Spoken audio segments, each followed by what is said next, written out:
दुनिया की सबसे महंगी तरीन और सबसे ज्यादा आलीशान पार्टी जिसने फजूल खर्ची के सारे रिकॉर्ड तोड़ दिए थे। इस जैसी पार्टी ना ही पहले कभी की गई थी और ना ही इसके बाद किसी को भी इतनी ज्यादा महंगी पार्टी करने की हिम्मत हुई। इसमें दुनिया के सबसे बेहतरीन रेस्टोरेंट्स के मजेदार खाने, drinks, luxury 5 star accommodation, European decoration और सबसे ज्यादा इम्पोर्टेंट इस पार्टी में आने वाले गेस्ट थे, जिसमें शहनशाहों से लेकर बादशाहों तक और प्रेसिडेंट से लेकर प्राइम मिनिस्टर तक इस पार्टी में पूरी 65 कंट्रीज के हेड्स मौजूद थे। ये शानदार पार्टी किसी 7 स्टार होटल में नहीं बल्कि ये एक बंजर सहरा में की गई थी। जी हाँ, सिर्फ 3 दिन की पार्टी के लिए सहरा का नक्शा ही बदल दिया गया था और वो भी रातों रात। ये कहानियां उस पार्टी की जो दुनिया ने पहले कभी भी नहीं देखी थी और ना ही ये पार्टी किसी अरब शहजादे ने की थी और ना ही किसी बिजनेस टाइकून ने, बल्कि ये पार्टी की थी ईरान के king Shah Mohammad Reza Pahlavi ने। नाजरीन, ये बात है 1960 के दौर की, जब ईरान के किंग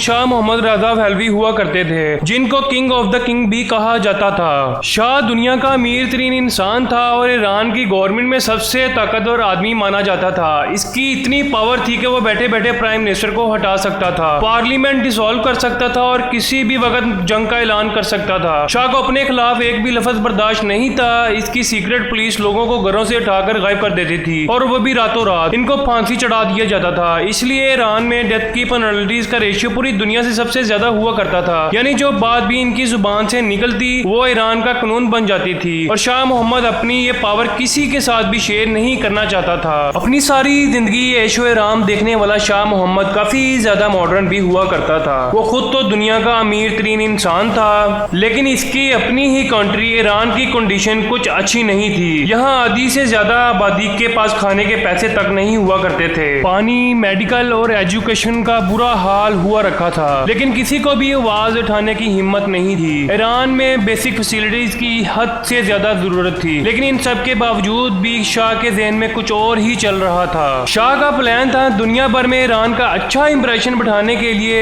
एक आलीशान पार्टी रखी जाए, जिसमें पूरी दुनिया के शेख, सुल्तान, किंग, प्राइम मिनिस्टर और प्रेसिडेंट को दावत दी जाएगी। इसका ख्याल था इस पार्टी की वजह से ईरान का ग्लोबल इमेज बहुत अच्छा हो जाएगा, लेकिन शाह को इस बात का बिल्कुल भी अंदाजा नहीं था कि यही पार्टी इसको एक दिन ले डूबेगी। खैर, चूंकि शाह ने पैसों की नुमाइश का फैसला कर लिया था, इसी वजह से सिर्फ 3 दिन की पार्टी के लिए 1 साल पहले से ही तैयारियां शुरू कर दी गई थी और तमाम कंट्रीज के हेड्स को इनविटेशन जा चुकी थी। एक टीम बनाई गई जिसको ये सारा काम अंजाम देना था। सबसे पहला और सबसे बड़ा मसला था कि दुनिया भर के लीड्स जब ईरान पहुंचेंगे तो इनको स्टे कहाँ करवाया जाएगा, क्योंकि उस वक्त ईरान में इस लेवल के होटल्स मौजूद नहीं थे और ना ही कोई इंफ्रास्ट्रक्चर। इसी वजह से शाह ने फैसला किया कि ये पार्टी एक रेगिस्तान में की जाएगी। और जब ये फैसला हुआ कि शाह दुनिया भर से आए लीड्स को रेगिस्तान में ठहराएंगे, तो ये बात किसी के समझ में नहीं आ रही थी, क्योंकि इस रेगिस्तान में धूल, मिट्टी, गर्मी, सांप और बिच्छू के सिवा कुछ नहीं था। ये फैसला करने के बाद शाह मोहम्मद ने जो किया इसका किसी को भी अंदाजा नहीं था। सहरा के पूरे 500 एकड़ के हिस्से में सबसे पहले केमिकल डलवा कर वहाँ के मौजूद सारे सांपों को मारा गया, जिसमें सांपों की कुछ ऐसी किस्में भी निकली जिसको आज से पहले किसी ने भी नहीं देखा था। इसके बाद ये फैसला किया गया यहाँ रॉयल विलेज बनाया जाएगा, जिसमें प्लास्टिक टेंट्स लगाए जाएंगे। लेकिन इससे पहले इस बंजर रेगिस्तान में 4000 एकड़ जितनी मिट्टी डलवाई गई, क्योंकि इस रॉयल विलेज में शाह को एक फॉरेस्ट भी चाहिए था। यानी दुनिया की हिस्ट्री में डेजर्ट को फॉरेस्ट में बनाने का ये पहला और अनोखा केस था। वक्त की कमी की वजह से 15,000 दरख्त और प्लांट्स इंपोर्ट किए गए। ईरान जो कि पहले से ही पानी की शॉर्टेज का शिकार था, इस मुश्किल घड़ी में डेजर्ट को फॉरेस्ट बनाना किसी पागलपन से कम नजर नहीं आ रहा था, वो भी सिर्फ 3 दिन के इवेंट के लिए। लेकिन शाह अपने मेहमानों को एक ऐसा एक्सपीरियंस देना चाहता था जो इन्होंने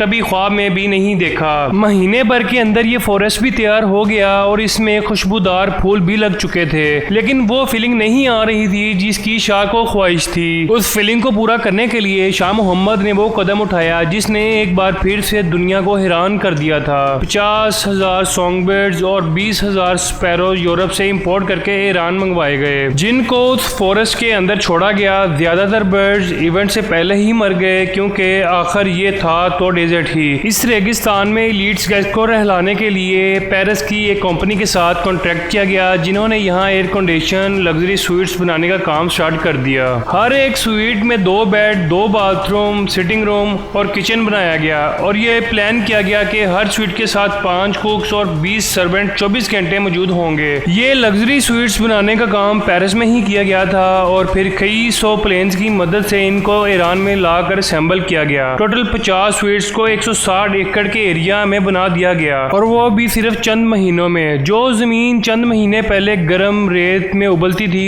वहां अब फॉरेस्ट, परफ्यूट गार्डन, गोल्फ कोर्स और एयर कंडीशन लग्जरी स्वीट्स बना दिए गए थे, वो भी सिर्फ 3 दिन की पार्टी के लिए। ये मामला अभी यहाँ खत्म नहीं हुआ था। पार्टी में पेश किए जाने वाले खानों के लिए शाह ने दुनिया के सबसे बेस्ट रेस्टोरेंट के साथ डील की। ये रेस्टोरेंट मैक्सिम डी पेरिस था और डील की वजह से मैक्सिम ने अपना रेस्टोरेंट पूरे 2 हफ्तों तक बंद किया और अपने कुकिंग शेफ वेटर्स को पार्टी से 10 दिन पहले ही भेज दिया था। खाने में इस्तेमाल होने वाली छोटी से छोटी चीज भी पेरिस से मंगवाई गई थी और इनकी क्वांटिटी जानकर आप हैरान रह जाएंगे। टोटल 18 टन वजनी खाने का सामान पेरिस से ईरान मंगवाया गया, जिसमें 2.5 लाख अंडे और 2700 किलो बीफ के साथ साथ हर वो चीज मौजूद थी जो मैक्सिम दी पेरिस में सर्व की जाती थी। खाने के सामान के साथ साथ 12 टन वजनी महंगी तरीन वाइन भी पेरिस से मंगवाई गई थी, लेकिन सारी लिमिट्स तब क्रॉस हो गई जब सबको ये मालूम हुआ कि वाइन को ठंडा करने वाले आइस क्यूब भी पेरिस से लाए गए हैं। अब बारी थी इस इवेंट की सिक्योरिटी की, क्योंकि